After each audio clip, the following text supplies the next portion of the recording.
என்னை அழிக்க நாள்தோறும் நினைத்த எதிரியின் கையில் விழாமல் காத்தீர்.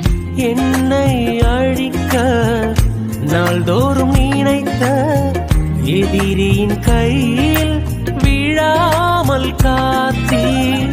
சத்துருக்கள் முன்பு பந்தியை வைத்து எண்ணெயினாலே அபிஷேகம் செய்தீர்.